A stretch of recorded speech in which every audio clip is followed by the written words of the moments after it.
matagal na ako naghanap sa'yo. Almost 29 years na gusto kita makita. Miss na kita. Sana kahit malayo ka lang, pakita ka sa akin o magparamdam ka man lang sa akin na hinahanap mo rin ako. Ito yung father ko.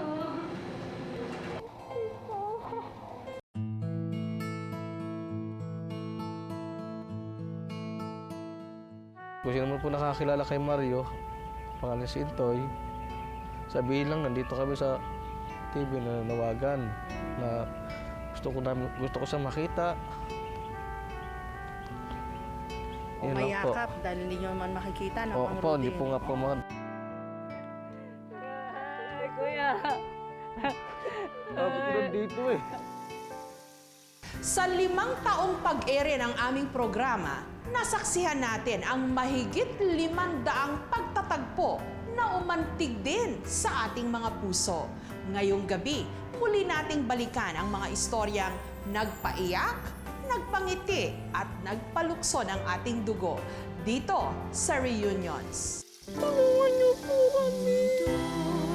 Nawala ng kulay, pangarap, nawala ng saysay, nang bigla na lang mawalay ang mga mahal sa buhay. Lahat tayo'y may karapatan na sa pamilya'y mapabilang. Lahat tayo'y magtutulungan sa muling pagkikita inaasam.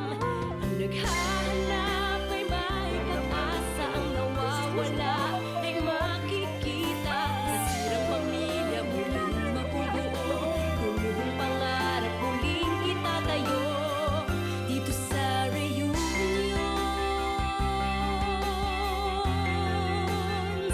Dito sa Reunions. Susunod! Mulat sa pulpa lang, malaking palaisipan na raw para kay Michelle ang tunay niyang pinagmulan. Yung lagi akong tatanong sa sarili ko, minsan nawalan pa ako ng tiwala sa sarili ko na parang, yung ano ba yung nangyayari sa buhay ko, bakit ganito, yung hindi talaga na-explain sa akin buong buo, yung parang ako pa yung nag-search para kung ano, parang hinanap ko talaga kung sino ako. Dito sa Reunions. Naaalala niyo pa ba ang kwento ng spa therapist na si Michelle na lumaking hindi nakikilala ang kanyang ama? Kaya naman para mapunan ang kanyang hinahanap na pagmamahal ng isang padre de pamilya, nag-asawa siya ng maaga. Pero mapunan kaya nito ang puwang na iniwan ng kanyang kinasasabikang ama. Madalas hanapin ng 29 anyos na si Michelle ang kanyang family tree sa mga search engines sa internet. Sinesearch ko yung father ko kasi gusto ko nga siya makita. Mayroon akong natagpuan na bagong website na familysearch.org. So, tinatry ko baka makita ko siya.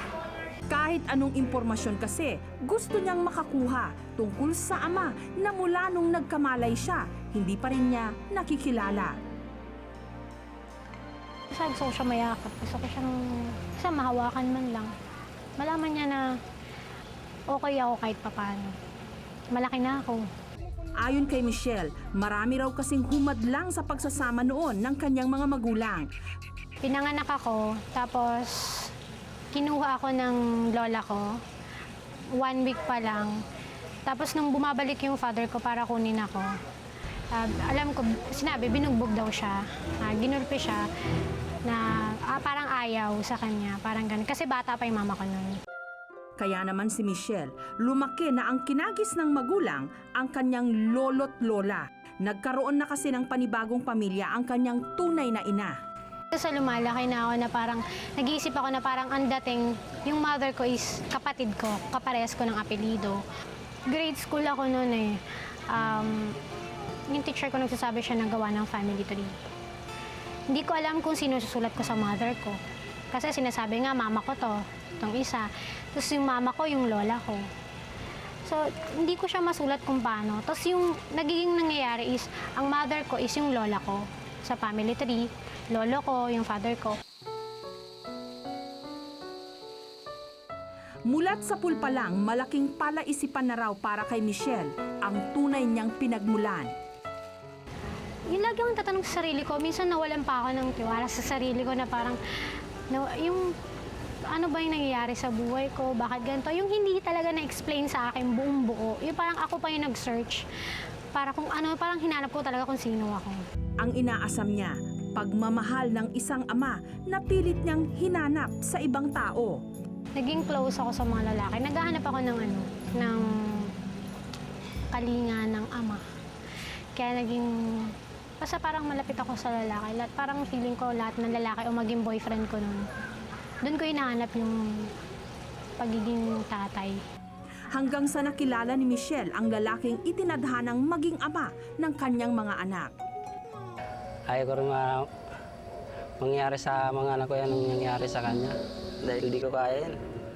Siguro sa kanila, di ko alam kung anong dahilan nung ba't iniwanan siya ng ama niya. Pero sa akin, hindi mangyayari sa akin yan. Masakit yung parte na buti pa sila. Ayokong sabihin din ng mga anak ko na gano'n.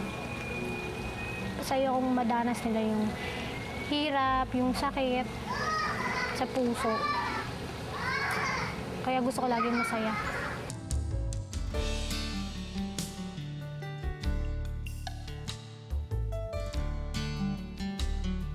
Isang spa therapist si Michelle, pero kahit paraw anong uri ng therapeutic touch, tila hindi kayang paginhawain ang hapdi ng katotohanang wala siyang tatay. Basta gusto ko lang talaga siyang makita. Gusto ko lang makita niya na ito na ako, malaki na ako.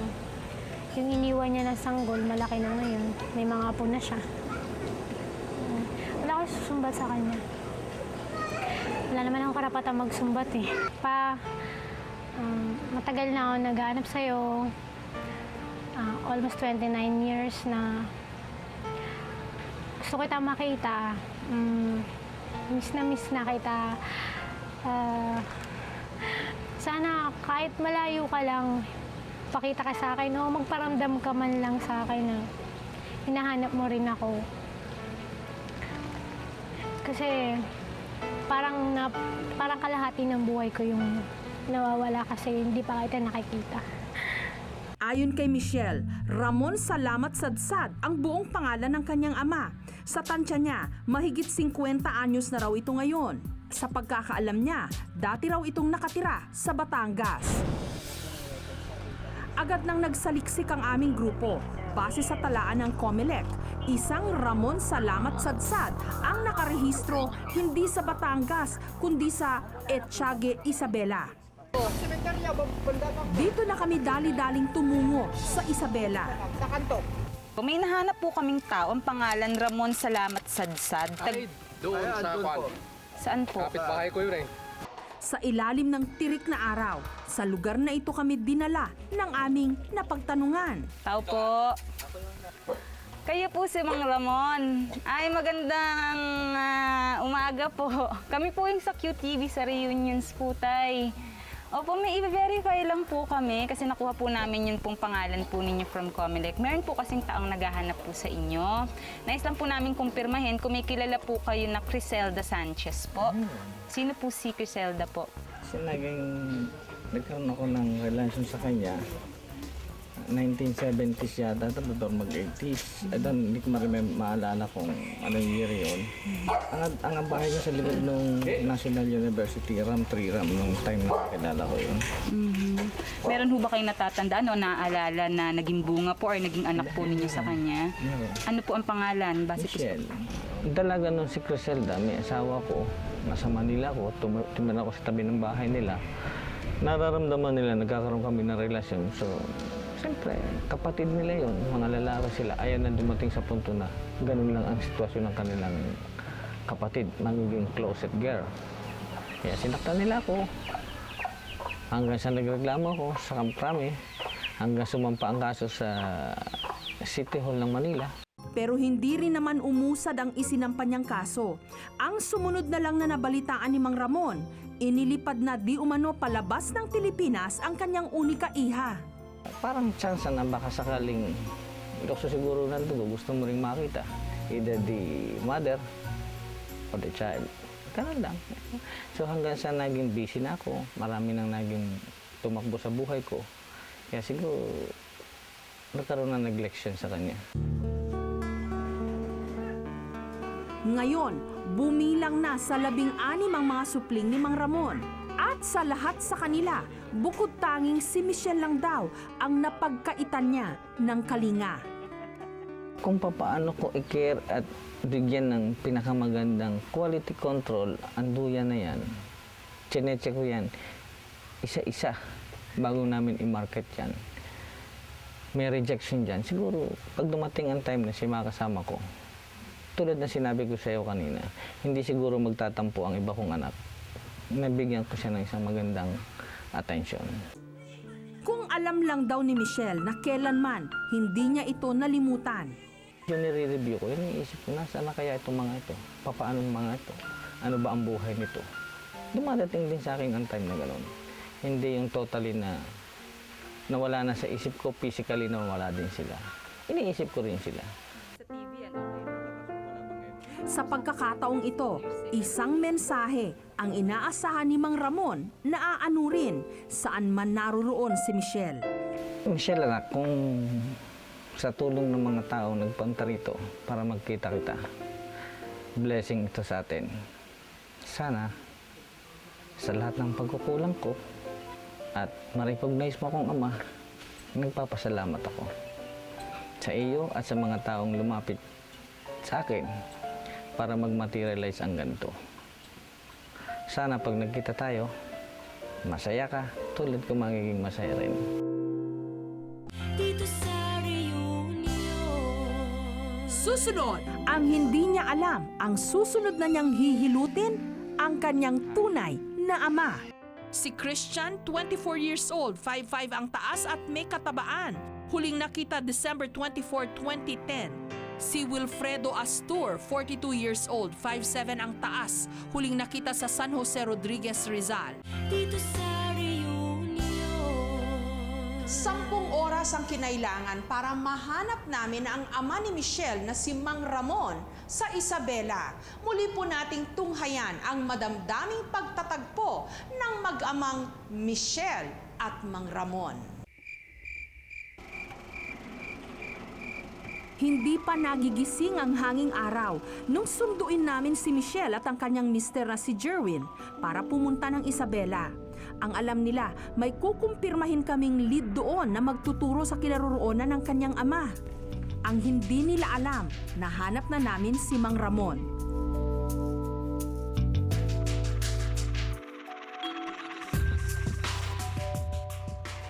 Kinaumagahan, sinundo namin si Mang Ramon sa kanyang bahay. Ang alam naman niya, pupunta kami ng Maynila para hanapin si Michelle. Pero sinabihan namin siya na bago kami lumuwas, ipapamasahe muna namin ang kanyang katawan. Kailangan kasing nasa kondisyon ito para sa mahaba-habang biyahe. Siguro yung kilos at saka yung lukso ng dugo, doon siguro ang magiging basis ko para malaman ko isa sa mga makakaharap kong tao, siya yun. Si Michelle naman, sinabihan namin kailangan namin siyang kuhanan ng karagdagan pang video para maipakita ang kanyang trabaho bilang spa therapist. Ni hindi siya kinutuban na ang magiging kliyente niya nung araw na yon, ang kanyang ama na hinintay niyang makilala sa loob ng 29 na taon. Upo po kayong kamusta.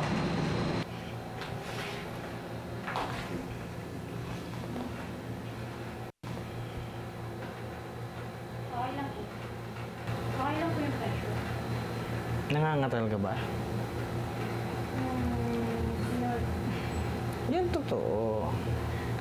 Bakit parang natetense ka? Nagtatense po ba? Hindi mo ba ramdam? Hindi. Para lang nangihinig po. Yun ang sinasabi ko. Bakit?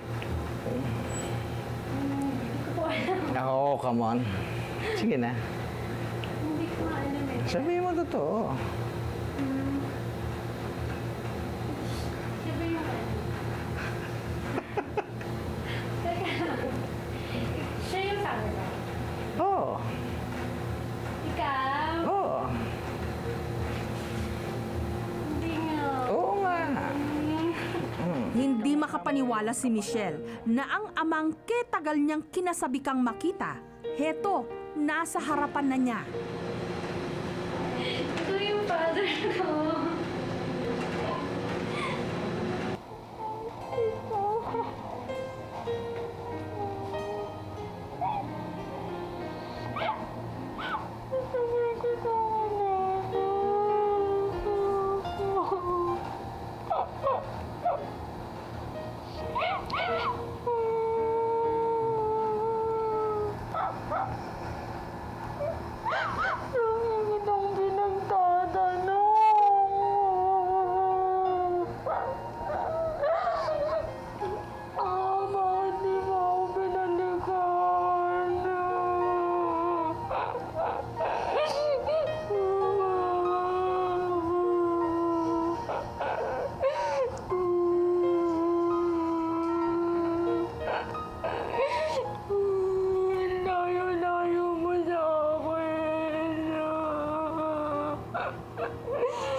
Si Mang Ramon naman tila napipi, pero sapat nang nangusap ang kanyang mga luha.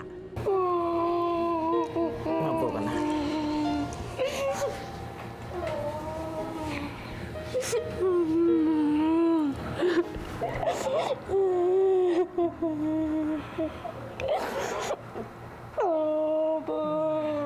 Miss na miss kita.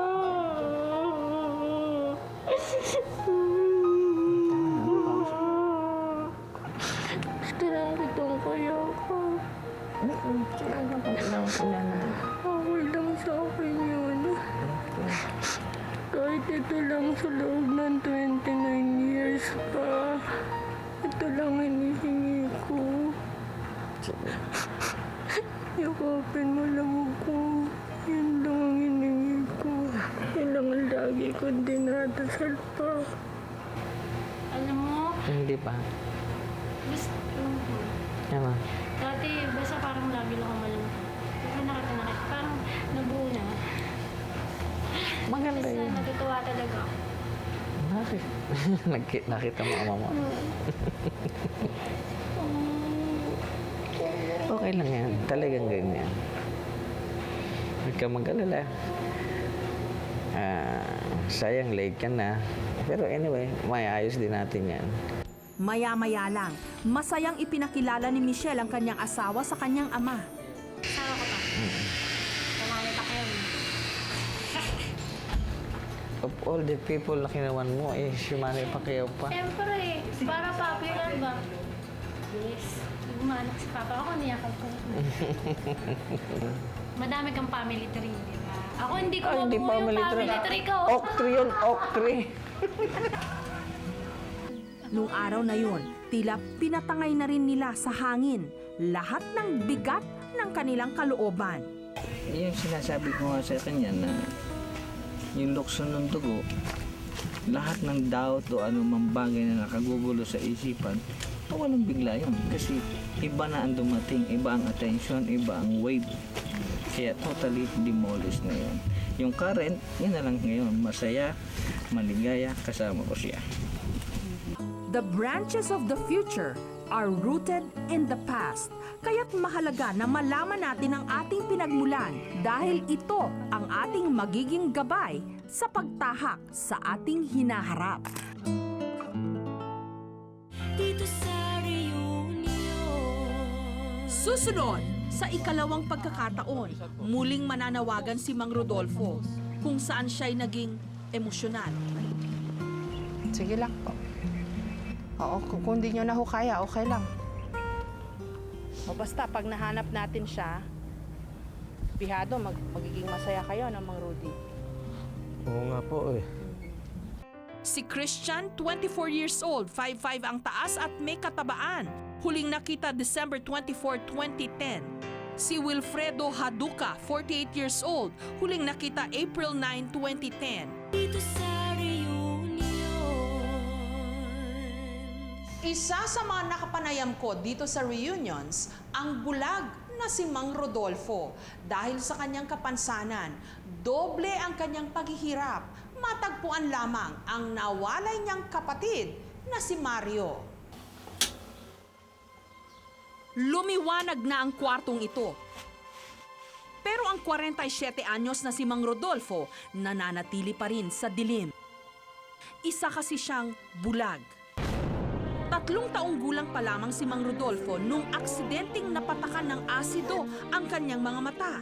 Ang pinagmulan kasi ito, yung parang sore eyes, nagmula. Tapos, nanginumagin ko ng gamot sa kapitbahay namin. Tapos, nung nilagay sa mata ko, dahil akala ng mama ko gamot talaga binigay, naluto.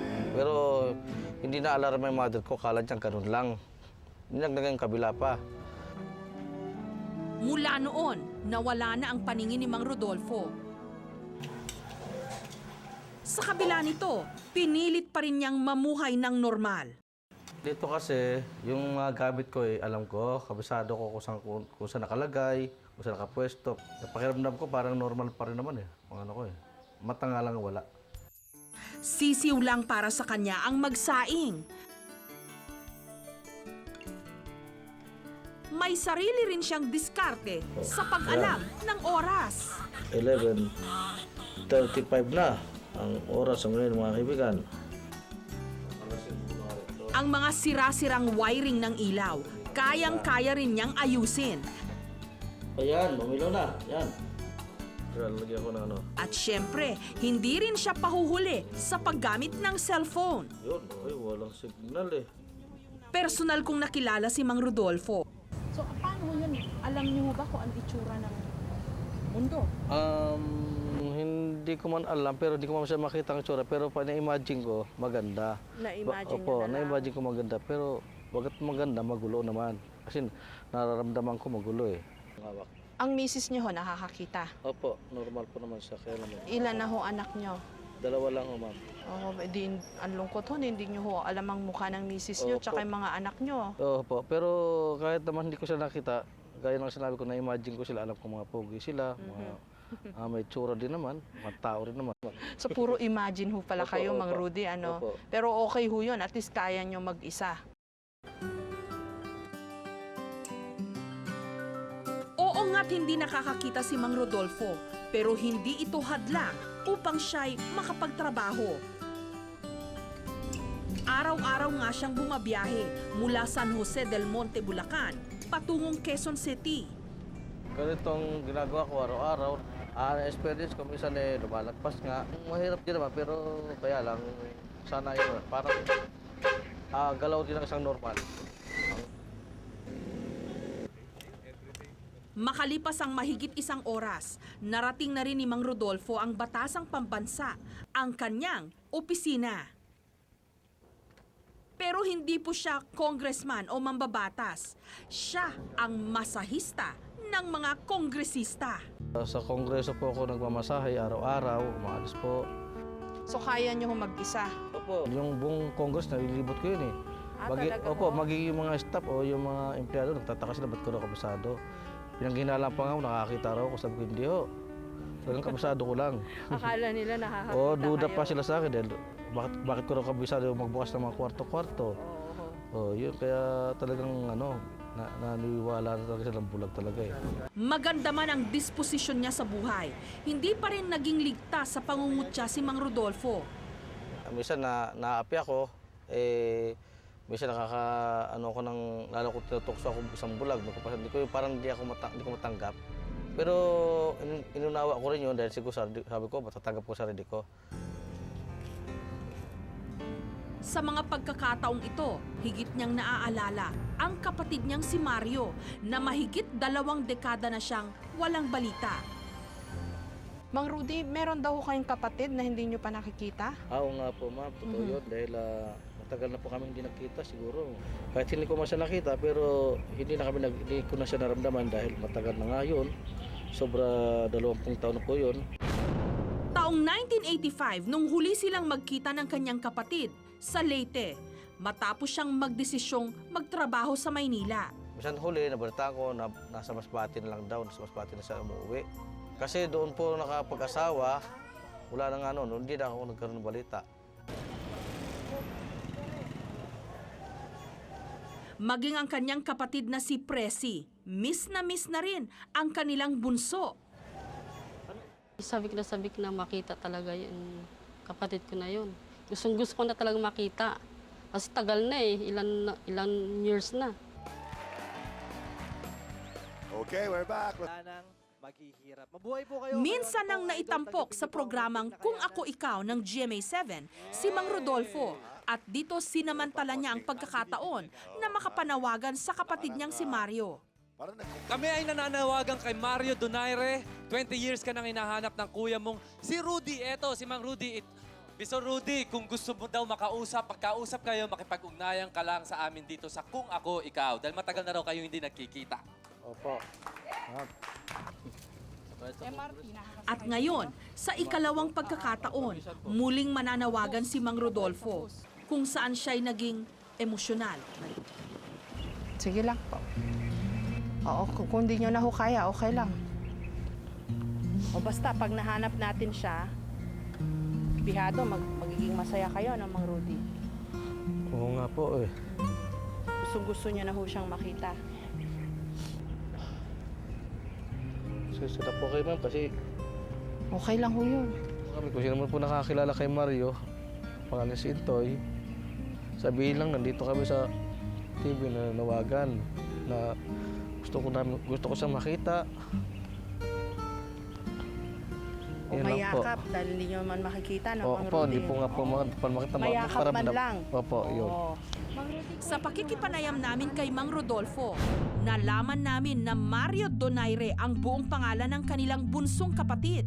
Mga 40 anyos na raw ito ngayon at ang huling balita nila, sa bugtong Masbate raw ito nakatira. Agad naming sinaliksik sa Comelec ang pangalan ng kapatid ni Mang Rodolfo.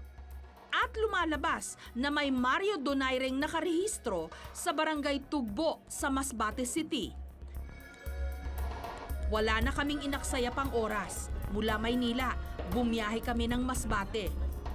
Pagdating sa lugar, agad na kaming nagtanong. So meron po kasing lumapit sa amin ngayon, hinahanap po niya yung kapatid po na ang pangalan po, Mario Donaire. Pamilyar po ba kayo doon sa pangalan? Pamilyar po siya. Pamilyar po ang pangalan niya. Mario Donaire po? Opo. Ano pong pangalan? Agad namang ibinigay ng aming kausap ang di umano'y tinutuluyan ng aming hinahanap. Magandang umaga po. Hinahanap po namin si Mario Donaire po. Nandiyan po ba? Magandang umaga po, kuya. Sa programang Reunions po kami ni Jessica So sa QTV. Bali, pamilyar po ba kayo kay Rodolfo Donaire? Kaano-ano niyo po ito? Sa wakas, makalipas ang mahigit 30 minutong paghahanap, nakaharap na rin namin ang kapatid ni Mang Rodolfo, si Mang Mario. Gano'n po kayo kasabik na makita yung kuya po ninyo? Siguro sabit po kung makita ko lang sila. Kaya gusto ko nga sila makita eh. Aminado siya, naging padalos-dalos ang kanyang desisyon nung nilisan niya ang kanilang probinsya. Nagising nga ako kung bata ko lang nakating dito. Ang buhay namin talaga, mahirap lang dito eh. Wala lang. Hindi naman kami, ay isang kaig, isang tuka lang. Makakain lang kayo para mabuhay lang anak ko. Wala naman akong trabaho. Tsaka bawal man sa akin na may trabaho ko mabigat kasi may sakit ako sa kidney. Minsan, pupunta ko dito sa dagat na lang. Tinitingnan ko lang dagat kasi kung malapit lang talaga nilang ko lang dagat. Kung malapit lang. Ang hindi alam ni Mario, hindi na niya kailangang languyin pa ang dagat dahil kami na mismo ang gagawa ng paraan upang muling pagtagpuin ang landas nilang magkakapatid. Dito sa Reunions. Susunod, ang madamdaming pagkikita ng magkakapatid matapos ang mahigit 20 taon. Kuya! Si Christian, 24 years old, 5'5" ang taas at may katabaan. Huling nakita December 24, 2010. Si Antonio Santa Rosa, 58 years old, utal, bungi at may bukol sa noo. Dito sa Reunions. Milya-milya man ang layo ng nawawalang kapatid ni Mang Rodolfo, hindi kami tumigil sa paghahanap sa kanya. Nagsilbi pa nga itong inspirasyon sa amin para maisakatuparan ang pagtatagpong mahigit 2 dekada ang hinintay. Kinabukasan, kip-kip ang magandang balita. Agad naming binalikan sina Mang Rodolfo at Presi. Isang liham na naka-braille ang iniabot namin sa kanila. Pilit namin bibigyan ng liwanag ang madilim ng mundo. Kasama na si Presi at pupunta tayo sa Masbate upang hanapin natin ang bunsong kapatid na si Mario. Parang masaya na malungkot na excited ang nararamdaman ko, di ko mawari. Hindi pa rin ako nawala ng pag-asa hanggat hindi natin nakikita. Agad naming isinama ang magkapatid papuntang Masbate.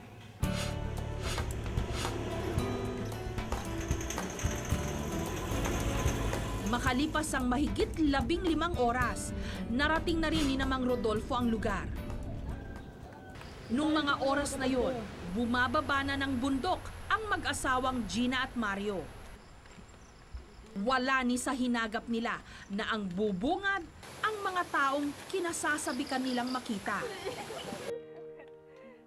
Ay, kuya. Dapat ko nandito eh. Kumusta na ito eh? Hello, wet na ako. Sa mahigpit na yakapan ng magkakapatid, binawi ang mga panahong ninakaw ng mahigit 2 dekada. Hirap na ako sa bundok ako. Bakit dito ko May nakita? sakit rin ako. Ganyan sakit ko. Buti pa kayo, ganyan katawan niyo ako. Pahira ka naman oh. Hirap na ako talaga. Kita tayo. Ganyan ayos. Wait. Ba't nagganyan ka? Matagal na kasi yan, ate. May iyak ko. Nahirap lang. Alam mo ba, kuya, gusto ko talaga pumunta Maynila. Pero wala na akong pera. May akong pera sa bundok. Hindi, kaya paano ito? Magkasama-sama tayo. Dapat. Tatlong tayo natitira. Kaya nga eh. Patay.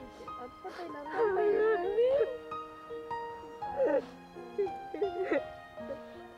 Mama, nabatay na rin. Wala ka nun, ano? Nasa nabal ka nun, di ba, Toy? Ba't hindi ka pumunta sa akin? Hindi nung nag-iwalay tayo, papunta na kami dito agad. Bakit kung sulat na lang, hindi kayo nagsulat? Tinatanong ko nga siya, kalimutan ko kasi yung address doon. Kaya nga eh. Alam. Maya-maya pa, animoy munting bata na nagsumbong sa kanyang kuya Rodolfo, si Mario. Alas po yun, hindi na kami kumakain dito. Nakakain kami pero paggabi wala, lugaw lang eh. Kung nakita niyo kalagayan namin talaga tingnan, kung nakakita ka lang. Grabe. Ano ko na, nakakawa ka, naramdaman ko nga eh. Nawagan kami sa kung ako ikaw, kala ko na napanood niyo eh. Ay, sabi sa inyo na, Wala naman kaming TV sa bundok. dito kayo saan ba kayo? Dito lang banda? Layo. Sa kabila ng kanyang kapansanan, isang pangako ang binitawan ni Mang Rodolfo. Ako dito na, kung nagtagpo-tagpo na tanga tayo, pipilitin ko maano kayo sa magandang lugar para maayos ang buhay natin, sama-sama tayo. Kamag-alala, hindi ko kayo pabayaan hanggat buhay pa rin ako. Siyempre, sa mahabang panahon tayo nagkahiwalay. Kaya dapat talaga matulungan kayo. Hindi naman papayag na mga ganyan ang buhay nyo, hirap ng buhay nyo. Dapat magsama tayo sa hirap at ginawa. Hindi man nakikita ni Mang Rodolfo ang kagandahan ng kanyang kapaligiran, damang-dama naman niya ang nag-uumapaw na kaligayahan. Ngayon, nais raw niyang patunayan na hindi hadlang ang anumang uri ng kapansanan upang tumayo siyang haligi at ilaw na rin ng kanilang pamilya.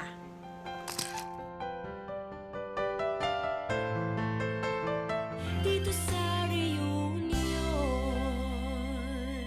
Narito po ang mga kaso ng mga nawawala na idinulog sa aming programa. Si Christian, 24 years old, 5'5" ang taas at may katabaan. Huling nakita December 24, 2010. Si John Lloyd Lopez, 6 years old, huling nakita sa Novaliches, Quezon City. Si Jerome Cuenta, 5 years old, huling nakita sa Tondo, Manila. Si Jerome Natividad, 20 years old, may balat sa likod, huling nakita sa San Jose del Monte, Bulacan. Si Jomar Pardo, tinatayang 12 years old, huling nakita sa Pasig City.